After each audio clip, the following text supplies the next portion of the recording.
नमस्कार दोस्तों, कैसे हैं आप लोग। उम्मीद करते हैं आप अच्छे होंगे, स्वस्थ होंगे, मस्त होंगे। दोस्तों, बांग्लादेश आज बांग्लादेश पूरा त्रस्त है, पूरा त्राहिमाम है दोस्तों। पिछले एक माह से बांग्लादेश में हिंसा हुआ है दोस्तों, और लगभग लगभग 500 से ज़्यादा लोगों की मृत्यु अभी तक हो चुकी है दोस्तों। और फाइनली दोस्तों, बांग्लादेश के जो प्रधानमंत्री शेख हसीना थे, आज वो देश छोड़ करके भाग गए हैं दोस्तों। आज 5 जुलाई 2024 की हम बात कर रहे हैं, और आज देश छोड़ करके वो भाग गए हैं। भारत में उन्होंने घुसने का प्रयास किया, लेकिन भारत सरकार ने साफ मना कर दिया। शायद अभी वो लंदन तरफ जा रही है। तो शुरू से हम आपको बताते हैं दोस्तों, इसमें बांग्लादेश में हिंसा क्यों भड़की, इसके पीछे क्या कारण है, बांग्लादेश का निर्माण कब हुआ। तो हिंसा भड़कने का बांग्लादेश में जो कारण है दोस्तों, क्योंकि भारत का सबसे पड़ोसी देश है, और 4,000 किलोमीटर का सीमा जो है वो भारत का बांग्लादेश के साथ लगता है। तो हिंसा भड़कने का कारण ये था दोस्तों कि बांग्लादेश जब आज़ाद हुआ था 1971 में, फादर बांग्लादेश के निर्माता कहे जाते शेख मुजीबर रहमान, और उन्हीं की बेटी है दोस्तों अभी जो प्रधानमंत्री थी, शेख हसीना, जो अब नहीं है।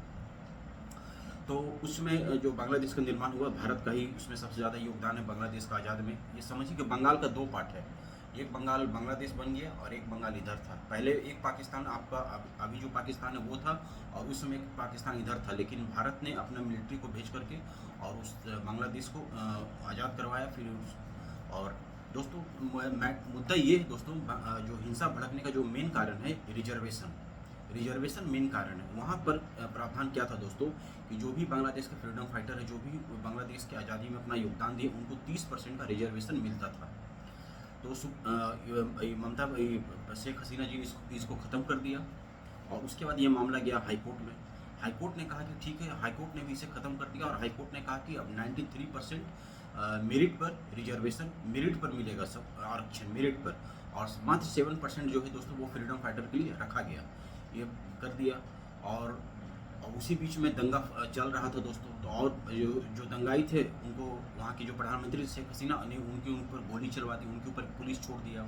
मतलब उनको शेख हसीना ने कहा ये देश के नहीं है, ये आतंकवादी हैं, इसलिए इनको बख्शा नहीं जाए। इस कारण से और भी जो निर्दोष लोग थे वो भी मारे गए। ऐसा शेख हसीना जी को नहीं करना चाहिए था, क्योंकि और इसी कारण से जो है दोस्तों वो हिंसा भड़क गया, और आज हिंसा इतना भड़क गया कि आज मतलब आप समझ सकते हैं 500 से भी ज़्यादा लोगों की मृत्यु हो गई है। ऑफिशियल आंकड़ा जारी नहीं किया गया, लेकिन अभी तक कहा जा रहा है 500 से, लेकिन असली और भी उससे ज़्यादा हो सकता है। और अभी जो है आपको कोटा तो मेन मुद्दा जो हिंसा भड़कने का था तो दोस्तों वो रिजर्वेशन का था। रिजर्वेशन के चलते ही वहाँ पर मामला भड़का है दोस्तों। और अभी देखिए फिर क्योंकि यही शेख हसीना और दूसरी सबसे बड़ी बात है दोस्तों, बांग्लादेश के जो फादर है शेख मुजीबर रहमान, उनका जो प्रतिमा है, उसका जो प्रतिमा है वो भी तोड़ा जा रहा है। उसका प्रतिमा तोड़ने का क्या कारण है दोस्तों, क्योंकि उनका बांग्लादेश के निर्माण में सबसे ज़्यादा योगदान रहा है। तो ये भी काफ़ी सोचने की बात है दोस्तों, क्योंकि अब देखिए अब तो वहाँ पर मिलिट्री का सेना का शासन आ गया है, तो डेमोक्रेसी खत्म हो गया, और डिक्टेटरशिप कहीं ना कहीं दोस्तों नुकसान ही देता है। आप म्यांमार में देख लीजिए अभी क्या स्थिति है, म्यांमार में भी डिक्टेटरशिप, वहाँ भी सेना का तख्ता पलट, सेना का शासन है। तो समझ में आएगा लोगों को कुछ देर में समझ में आएगा। तो चलिए दोस्तों, और आई होप ये